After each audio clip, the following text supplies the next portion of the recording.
مصلحة ده لما تعلي دقيسو هذا هو كسر يا maxay iga sareysaa lacag ah shal ah tuugsatay oo daar calisu agtis ah ku ooyneys rabeen ba horta tag hal mar rabeen ba aad u xun yahay lacag daar calisu ah ka tuugsatay dhahday adeer caawi waxa ku dhisatay iscadaas ma laha ku dhisatay gurigaas ku dhisatay midaanti anina naag sharaf loo shaqaysto maanta wala bila inaan tuugsado ma jecele wallahi ma jecele bas waxa jajali iyo hooyada ya jeceshay لا بس بدي كل شيء طلعت شرف لا مروه شرف لا جوجو المشي كوغورسنا يشيك يعني رد ابيع باي قد رد معايا ما اكثر ما هنا كو عين بربين صار دينا كو عين بربين جاكين دقنا هنيو متقانا ميد كلنا عنقان اوريسينيسين متقانا افك بليغاله اني اديغا وا نو تالا اني اديغا قفكنا كل علي لها الرا ما فهمتي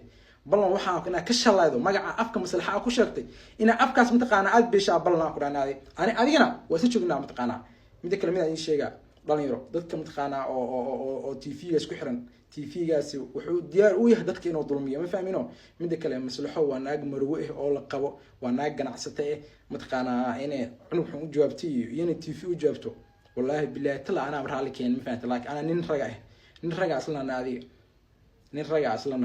لكن ما أنت وين على لكن أنا يكون جوابي إن أنا حال كا متقنع عن سوق هذا مريم لكن طبعا شير عن كال لحظة طبعا شير عن كال لحظة فيوس كينا أنتو دمي شالي مركا أنا اللي أفلق ديناي أو أوويه أو قبر كجرا لعيناي عايم إهينين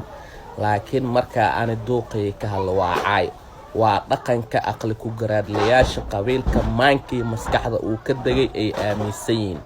aniga adeer qofa aflagaadey male ana leegaf ana lee aflagaadey cida haystan male cid aniga ku xad gudbayna ma jirto waxa idin leeyahay Soomaali baan ahay adeer laan dheeranimo hadii laga hadlayno nin buur ilaa nugaal ilaa joohar dadkiisa ay degaan aan ahay oo boqortooyada sagaalka eeyla ah waxa idin sheega dulmi ma wanaagsana tintaan adag iyo afka weeyda ilaahis barka waxa idin sheega dadka qalad ku dhagan ee aflagaadada iyo dulmiga isku dirka wado adicida haasta bale laakiin dadkii albaabkii soo garaac waa iska celina soo dhawaada idin leeyahay dhabaati